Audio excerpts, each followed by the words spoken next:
Electronics हमारे चारों तरफ हैं, हर जगह हम इन्हें देखते हैं।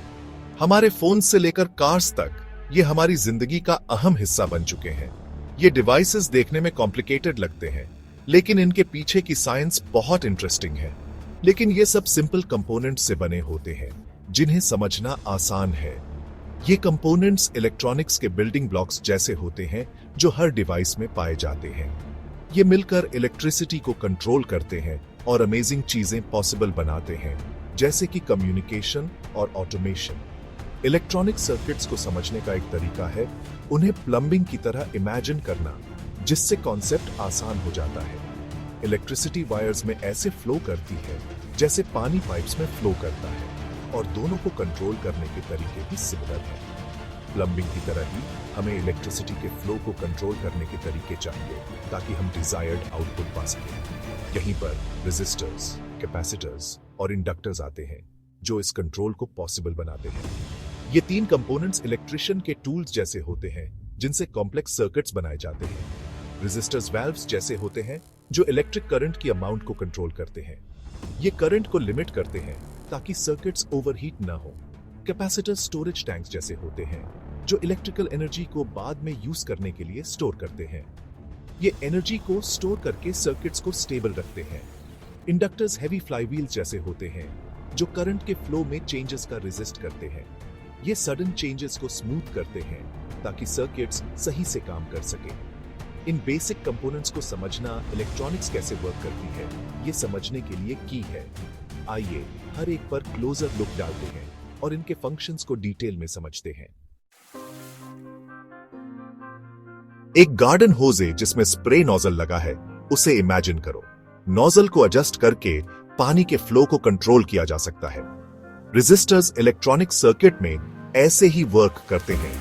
ये इलेक्ट्रिक करंट के फ्लो को कंट्रोल करते हैं। रेजिस्टर एक छोटा कंपोनेंट होता है जो इलेक्ट्रिसिटी के फ्लो को रेजिस्ट करता है। रेजिस्टर का रेजिस्टेंस जितना ज्यादा होगा, उतना ही ये करंट के फ्लो को रिस्ट्रिक्ट करेगा।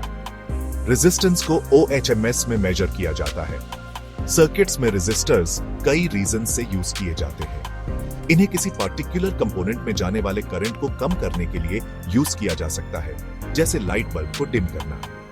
इन्हें वोल्टेज डिवाइड करने के लिए भी यूज किया जा सकता है, जैसे बैटरी के वोल्टेज को स्प्लिट करके मल्टीपल कंपोनेंट्स को पावर देना। एक वाटर टावर इमेजिन करो। यह टावर पानी को ऊंचाई पर स्टोर करता है, ताकि जब भी जरूरत हो पानी आसानी से उपलब्ध हो सके। यह पानी स्टोर करता है और जरूरत पड़ने पर रिलीज करता है। इसी तरह कैपेसिटर्स भी एनर्जी को स्टोर और रिलीज करते हैं। कैपेसिटर्स इलेक्ट्रॉनिक सर्किट में ऐसे ही वर्क करते हैं।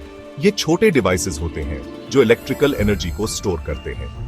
ये इलेक्ट्रिकल एनर्जी स्टोर करते हैं और जरूरत पड़ने पर क्विकली रिलीज कर सकते हैं। ये प्रोसेस बहुत फास्ट होता है, जिससे सर्किट्स एफिशिएंटली काम कर पाते हैं। कैपेसिटर दो कंडक्टिव प्लेट्स से बना होता है, जिनके बीच में एक इंसुलेटिंग मटेरियल होता है, जिसे डाइलेक्ट्रिक कहते हैं। ये डाइलेक्ट्रिक मटेरियल एनर्जी स्टोरेज को एनहेंस करता है।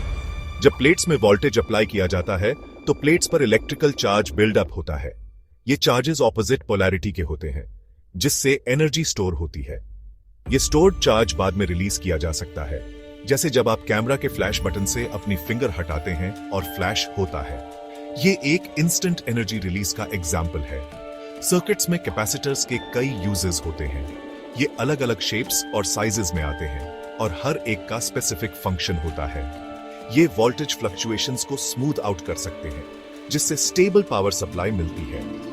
ये पावर सप्लाई को रिलायबल बनाते हैं। ये डायरेक्ट करंट को ब्लॉक कर सकते हैं, जबकि ऑल्टरनेटिंग करंट को पास होने देते हैं, जो ऑडियो सर्किट्स में यूजफुल होता है। इस तरह कैपेसिटर्स कई महत्वपूर्ण रोल्स निभाते हैं। एक हैवी फ्लाईव्हील इमेजिन करो। यह फ्लाईव्हील बहुत भारी है और इसे स्पिन करने में काफी एफर्ट लगता है। और एक बार स्पिन होने के बाद यह स्पीड में चेंजेस को रेजिस्ट करता है। यह इनर्शिया का एक क्लासिक एग्जाम्पल है। इंडक्टर्स इलेक्ट्रॉनिक सर्किट में ऐसे ही वर्क करते हैं। ये भी चेंजेस को रेजिस्ट करते हैं, लेकिन करंट के फ्लो में। ये करंट के फ्लो में चेंजेस को रेजिस्ट करते हैं। जब करंट बढ़ता या घटता है, तो इंडक्टर उसे ओपोज करता है। इंडक्टर आमतौर पर वायर का कॉइल होता है। ये कॉइल एक मैग्नेटिक फील्ड जनरेट करता है। जब करंट कॉइल से फ्लो करता है तो ये कॉइल के चारों ओर मैग्नेटिक फील्ड क्रिएट करता है। ये मैग्नेटिक फील्ड एनर्जी स्टोर करता है। ये मैग्नेटिक फील्ड एनर्जी स्टोर करता है। ये स्टोर्ड एनर्जी करंट के चेंजेस को अपोज करने में मदद करती है। जब करंट चेंज होने की कोशिश करता है तो मैग्नेटिक फील्ड चेंज को रेजिस्ट करता है, करंट को सेम रेट पर फ्लो करते रहने की कोशिश करता है। ये प्रोसेस इंडक्टेंस कहलाता है।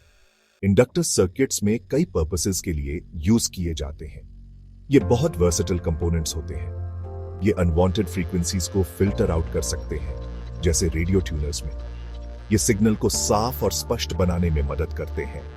ये पावर सप्लाईज में एनर्जी स्टोर कर सकते हैं, जिससे पावर सप्लाई स्टेबल रहती है।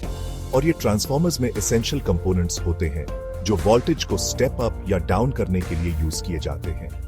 इंडक्टर्स के बिना मॉडर्न इलेक्ट्रॉनिक्स की कई एप्लीकेशन संभव नहीं होती। ये कंपोनेंट्स हमारे डेली लाइफ में बहुत महत्वपूर्ण भूमिका निभाते हैं।